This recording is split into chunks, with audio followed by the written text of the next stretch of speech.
What's going on, everybody? I'm talking about the Trinity again. This is a complicated subject, and I want us all to keep this in mind that though we cannot perceive and understand every single thing about God, we can perceive what God has revealed to us and what we're capable as human beings of comprehending and really having a grasp of. One thing I don't fully understand, and I don't think I ever will fully understand until presumably I go to heaven, maybe not even then, is the Trinity, the concept of God being one essence, one God. God is one nature, but has eternally existed as three persons: the Father, the Son, and the Holy Spirit. God is eternal, omnipresent, all-knowing, all-loving. That means Jesus is all of those things too. However, he did humble himself by being born into humanity. During his life on earth, it's shown clearly, I think, that he could read people's thoughts. He knew what people were thinking and what their hearts were. And Jesus had some otherworldly powers, for sure. He did miracles. I mean, even the Pharisees testify to that in the Talmud, calling him a sorcerer. But Jesus was humbled. He was in a humbled state. He could feel pain. He wept. He mourned for people. He experienced human emotion and human temptation. He never fell into that temptation, though, and that is testified to by his family and friends, who testify that the entire time that they knew him, he never sinned once. He lived a perfect life. He kept the law perfectly, which is... I don't love God with my heart, soul, mind, and strength every single day. I break that probably every single day of my life, because I choose to love myself or the world more than God at times, in the way that I express myself, the way that I act. But Jesus never did that, and it's the most profound and amazing life that's ever been lived. And then he died on the cross and resurrected, predicted his own resurrection from the dead, and that is one of the most historically testified to events in all of human history, especially from antiquity. So let's go into the scriptures. Let's see what John says about Jesus here. It says, "In the beginning was the Word, and the Word was with God, and the Word was God. He was with God in the beginning.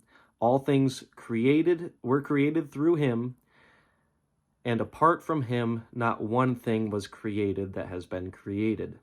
Skipping ahead to John 1, verse 18.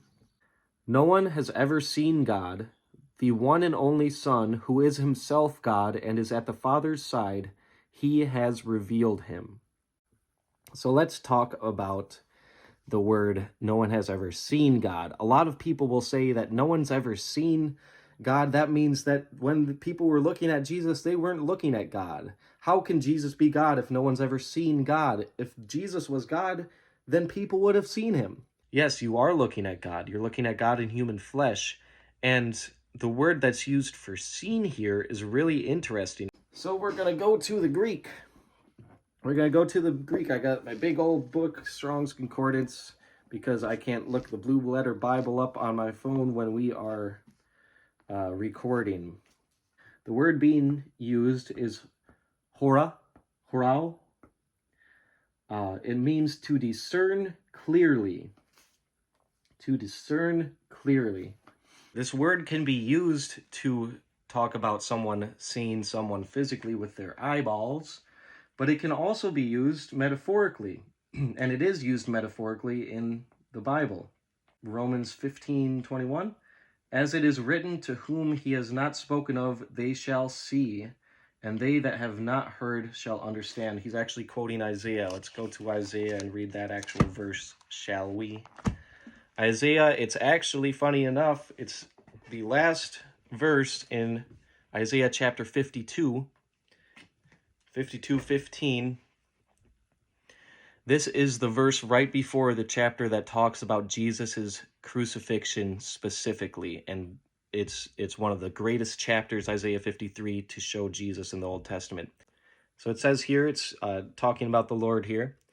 "So shall he sprinkle many nations. Kings shall shut their mouths because of him. For that which has not been told them, they see, and that which they have not heard, they understand. You can't see something that someone's telling you. It's talking about understanding. It's talking about clearly perceiving and understanding. It's clearly showing that see is also a word that's being used in this context and in the context of John 1:18 for understand or perceive. That which they have not been told, they see. Back to John 1.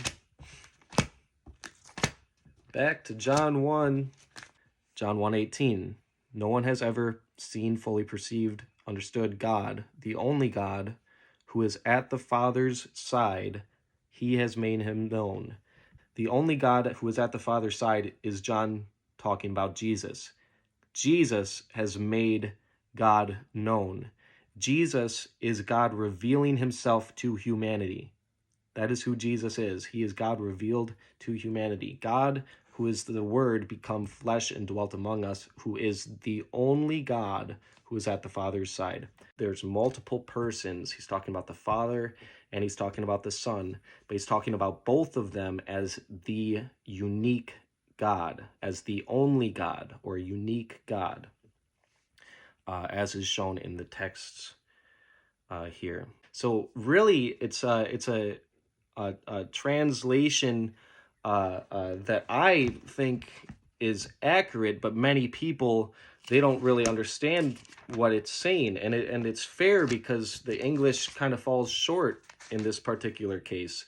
I pray everything made sense to you in this video. Thanks for watching.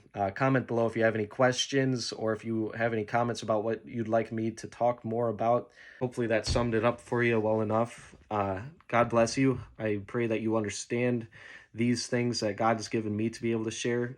Thank you for watching these videos. God bless y'all. Stay blessed.